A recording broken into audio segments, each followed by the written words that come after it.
Hey guys, this is Rian with Momma on Mission. If this is your first time here, I am a Christ-following wife and a book-loving homeschool mom to 3 boys. So subscribe and hit that notification bell if you want to see all things biblical womanhood, homeschool, and book related. And if this is not your first time, welcome back. Thanks for watching. Today I'm joining in a collaboration with Wendy over at Plan, Prep, Pray. And this is the Halloween collaboration.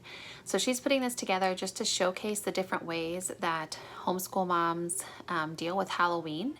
And this can be kind of a touchy subject. I know in the Christian sphere especially, there are all sorts of types of families and how they deal with this differently. And so I think this is not a debate starter or anything. This is just to show maybe how people think of it and maybe ways that you can think about it differently, or it's just a good conversation starter. So my views on Halloween. I grew up celebrating Halloween. We celebrated pretty much all holidays, all American holidays, and we just never really thought twice about it. So then when I became a Christian and got married and had kids, I had to kind of think about, like, how did we want to deal with this? So I believe that Halloween is one of those things that it's more of a matter of conscience. Now, I'm not saying that if you go and practice Wicca on Halloween night that that's okay if you're a Christian. But nor am I saying that you should have absolutely 100% nothing to do with Christian or with Halloween if you're a Christian. Some people do believe that, and I think that is okay. I think that there are things in the Bible that are black and white, and you cannot, they're non-negotiables. But I also think that there are things that God kind of leads us, kind of gives us a direction, and then He deals with our conscience. And sometimes what my conscience says about one thing is one thing, and then what yours says is another. And one of us might be wrong, one of us might be right, and God's just still working on us. And it might be one of those things that isn't, that black and white, and that's okay. I'm actually reading a book with my church called Conscience. I believe that's what it's called. And they talk a lot about this. The Bible talks about alcohol, and some Christians are not okay with even taking a sip of it. Some Christians are okay with drinking at certain times as long as it's not in abundance, and there's people all over the board on this. And I think Halloween is kind of like that, because it is not, it just depends on how you celebrate it and what you're doing and where your heart is. And so I'll just share what we do, and that's what it is. I'm not saying it's right or wrong. So we obviously discussed Reformation Day on October 31st with Martin Luther and the 95 Theses and all that. And then, we make that a big deal during our school day, especially if it falls on a weekday. We make that a big deal that day.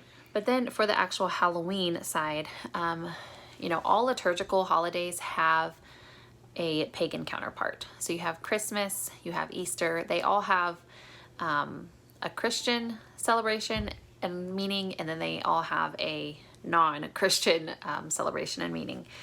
And so All Saints Day is the same. So November 1st, All Saints Day is traditionally all about celebrating the saints' victories over evil.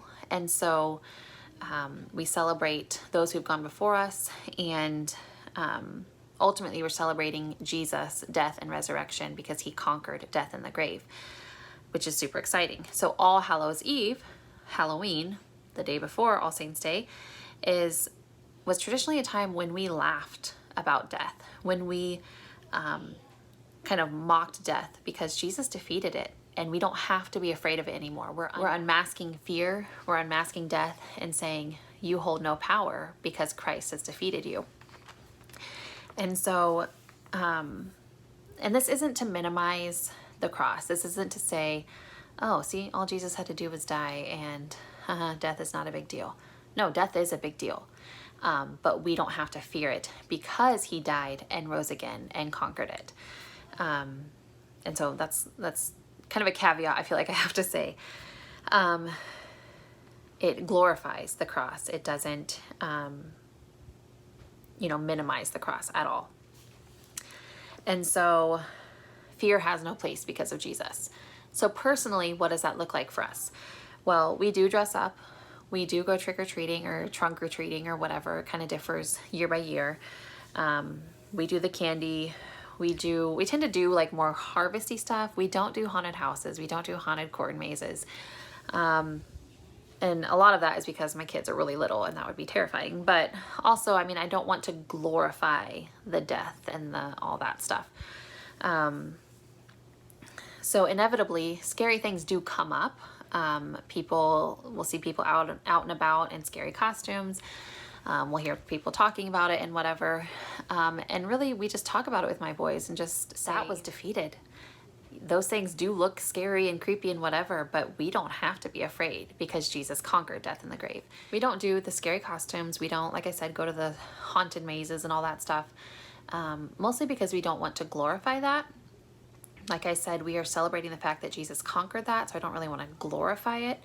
But it's a good time to discuss things like that. And, we want to have respect for those around us and not dress up scary and freak people out anyway. It's kind of how we are. And then, so our kind of philosophy is just like we redeem what we can and we use it for God's glory. But not everything can be redeemed, and there's things that need to be just eliminated and avoided. So for Halloween, that is how we treat that. We eliminate some of it, we avoid some of it, but some of it we just talk about how there's no need to be afraid. We're not glorifying the scary, we're not glorifying death. We are celebrating the fact that Jesus died and we no longer have to be afraid of those things. So I know this is short and sweet and to the point. But let me know down below what your thoughts are. I obviously don't want any mean, heated debates, but I love hearing your thoughts and I'm not afraid of discussion. So hit me up in the comments down below. Subscribe if you haven't. Make sure to check out Wendy's channel and the playlist down below to see how other families celebrate Halloween. And subscribe if you haven't. I will talk to you next time. Bye.